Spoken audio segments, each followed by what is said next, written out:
Et salut tout le monde, c'est les Spartiates. Bienvenue pour une nouvelle vidéo de Call of Duty Black Ops 2 où je vais nommer ce qui est bien sur la MP7 et les atouts que je conseille pour la perfectionner. Je vous dis à tout de suite et je vous laisse sur une musique pendant que les gameplays se lancent.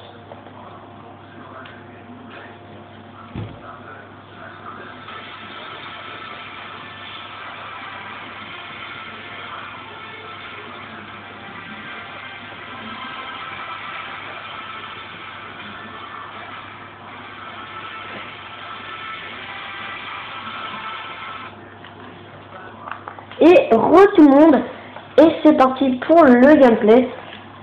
Donc excusez-moi, donc voilà. Il me semble que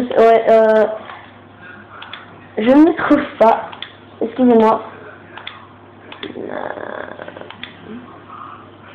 Je ne sais pas où je suis, ça m'énerve un peu. Voilà, excusez-moi.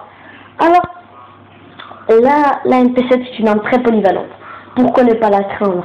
Tout le monde la craint. C'est une arme qui fait le froid dans le dos. Tout le monde l'évite, mais elle est inévitable dans certains cas.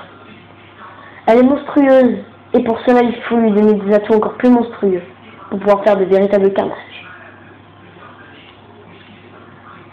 Elle est forte. Elle a une cadence très raisonnable, mais aussi très précise, si on arrive bien à la manier. C'est une arme assez rapide, on est leste avec, et pour justement accroître ce silence et cette agilité, équipez-la en silencieux.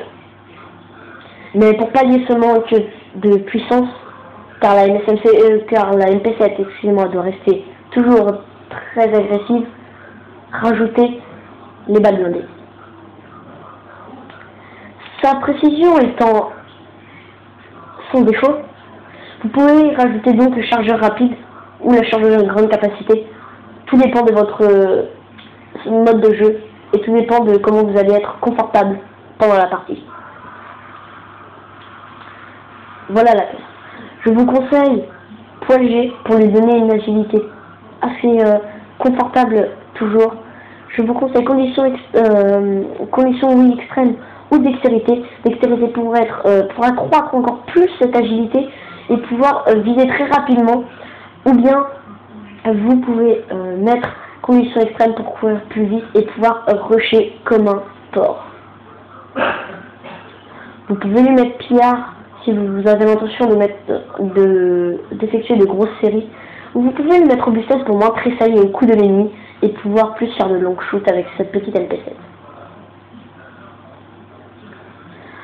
C'est une arme sans défaut, ou bien presque. Et grâce à ses atouts, elle aura encore moins de défauts qu'elle en a.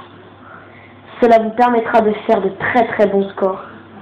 Et même étant débutant, vous pourrez faire de très bons scores. Vous voyez que je suis actuellement à 11-10, maintenant à 12-10. Et vous allez voir que je finis avec un 16-13 avec 10 assistances, ce qui est énorme. Puisque vous pouvez voir que j'ai fait quand même énormément d'assistances, rien que là, j'en ai fait quand même énorme. Je précise dans cette vidéo que je vais avoir le pack Révolution et que je vais pouvoir vous faire une vidéo où je décortique la Peacekeeper comme je l'ai fait maintenant. Et je vais pouvoir vous donner les atouts nécessaires pour faire de gros gameplay avec la Peacekeeper. Revenons sur la MP7. C'est une arme, comme je vous l'ai dit, très légère. Alors il faut la manier légèrement. Il faut jouer la mitraillette. Pour être beaucoup plus fort avec, choisissez de bons déplacements et rusher, mais allez plutôt, vous voyez, contourner un peu l'ennemi comme ceci pour pouvoir plus le shooter. Et vous voyez, je vais toujours dans ce gameplay, presque toujours contourner, vous voyez, je passe toujours sur le flanc droit ou sur le flanc gauche pour pouvoir contourner l'ennemi et ainsi faire de bons scores. Vous voyez que là je rush un petit peu mon tas parce que j'ai dans l'ennemi, malheureusement encore une assistance. Et c'est la fin de ce gameplay. Alors toi, fan de mitraillette, si cette vidéo t'a aidé pour cette petite MP7, eh bien n'hésite pas à lâcher un petit commentaire instructif sur la chaîne ou à t'abonner et à lâcher un petit like. Surtout pour d'autres vidéos sur d'autres mitraillettes. toujours plus attrayant et toujours plus bien, mieux à suivre et plus attrayant à suivre, eh bien n'hésite pas à t'abonner à la chaîne pour connaître d'autres secrets sur les mitraillettes. Tchuss les gens.